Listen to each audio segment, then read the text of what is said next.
Commencez gratuitement dès maintenant sur infomaniac.com/K-Drive. Un couple s'était retranché ce matin à Joinville dans leur domicile. Antoine Regnault nous attend en duplex de Chaumont pour plus d'informations. Le département de la Meuse tente tant bien que mal d'enrayer la propagation de la Covid-19 avec de nouvelles mesures. Un site de vente en ligne pour aider la population nigérienne, c'est l'objectif de l'association Niger Mazada.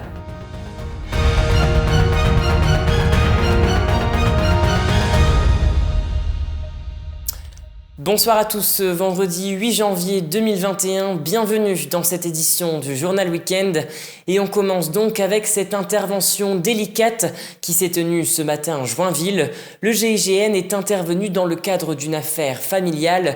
Le procureur de Chaumont tenait en fin d'après-midi une conférence au palais de justice. On retrouve donc Antoine Regnault en duplex de Chaumont.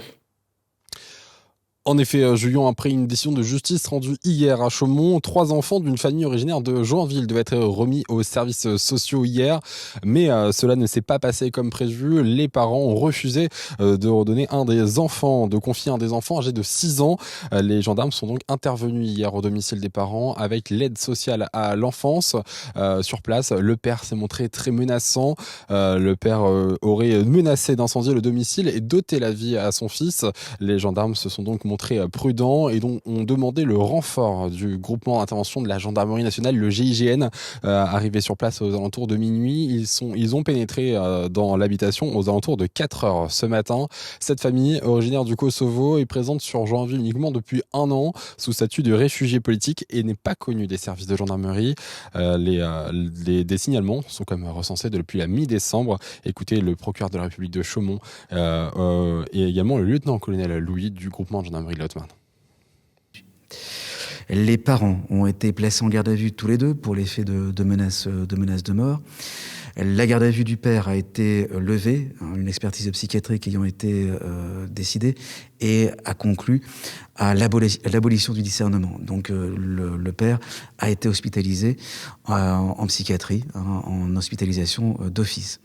La mère est actuellement toujours en garde à vue, mais une expertise est également en cours la concernant. Lorsque le père s'est trouvé face au GIGN, il a tenté de mettre le feu avec de l'essence. Fort heureusement, il n'y est pas parvenu, mais les choses auraient pu être, je le répète, dramatiques. Un des militaires du GIGN a été légèrement brûlé au bras. On comprend que dans l'intervention, une étincelle a dû déclencher un début d'allumage de feu, mais cette blessure est extrêmement légère. Il n'y a pas eu de complications particulières derrière et il n'y a pas eu d'incendie de la maison. Ces flammes ont été immédiatement maîtrisées par les militaires.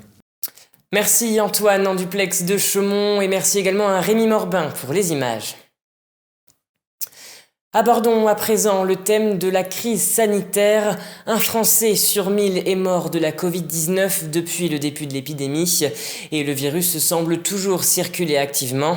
C'est pourquoi les départements déploient de plus en plus la vaccination et la Meuse fait de même.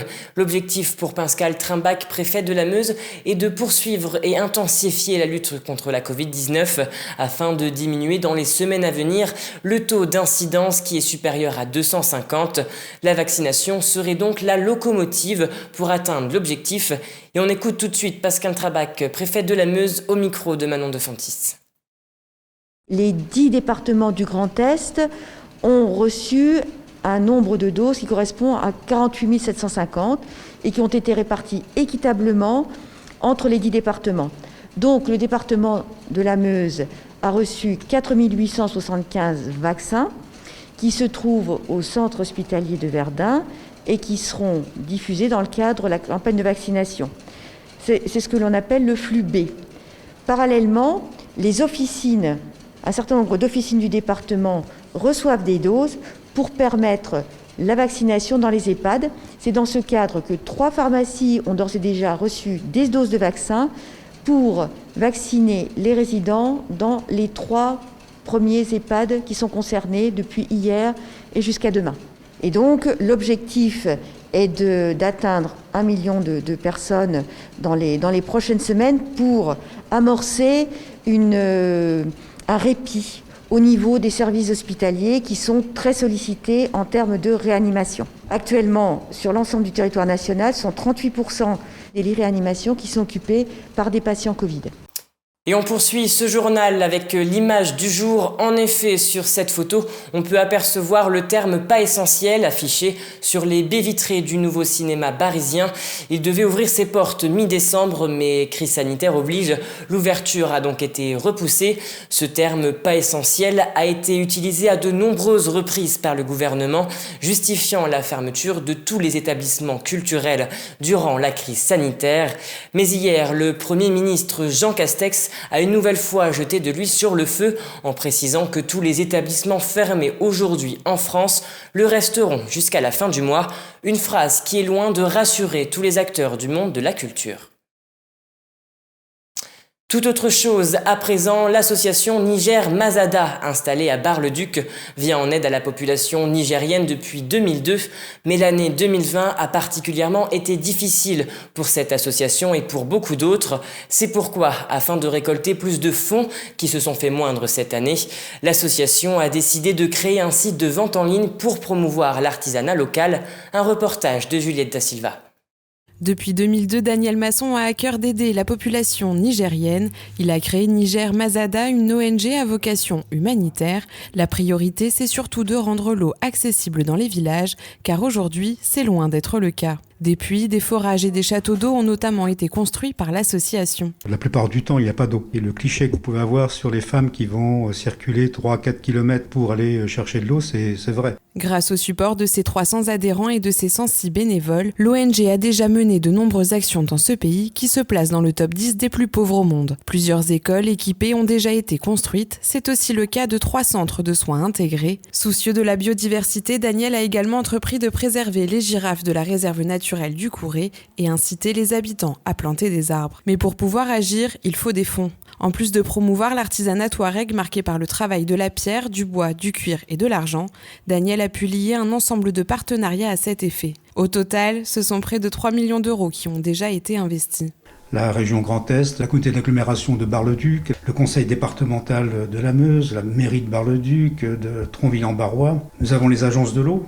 Bar-le-Duc est sur 2 bassins, l'agence de l'eau Rennes-Seine-Normandie, l'agence de l'eau Rhin-Meuse. Et nous avons aussi développé des mécénats, des partenariats privés, avec en particulier le groupe Prêt à Partir, qui est notre premier contributeur dans l'association. Mais avec la crise sanitaire, la vente de ces produits n'a pas été menée comme les années précédentes. Une entrave à la mobilisation des bénévoles qui n'ont pas pu se rendre sur place, mais aussi à l'économie du pays qui compte beaucoup sur les touristes occidentaux. On a beaucoup perdu par rapport aux autres années, je peux vous le dire. Ce qui nous gêne le plus, c'est qu'il n'y a pas d'argent pour les coopératives sur place. Habituellement, on est à 3 missions par an. La dernière, nous l'avons réalisée en février. Peut-être que l'artisanat va disparaître. Vous savez, quand le pays ne reçoit plus aucun touriste. Donc c'est des gens qui ont l'habitude de vendre qu'à des touristes. L'ONG a néanmoins mis en place une boutique en ligne pour tenter de pallier à ce problème. Un rendez-vous donné à la clientèle qui reste fidèle. Et c'est la fin de cette édition. Merci à tous de l'avoir suivi. Dans un instant, la météo de demain. Et n'oubliez pas, l'information continue sur puissancetélévision.fr. Toute l'actualité qui vous concerne, à voir et ou à revoir, dès maintenant sur puissancetélévision.fr et sur notre application mobile. Commencez gratuitement dès maintenant sur infomaniac.com/K-Drive.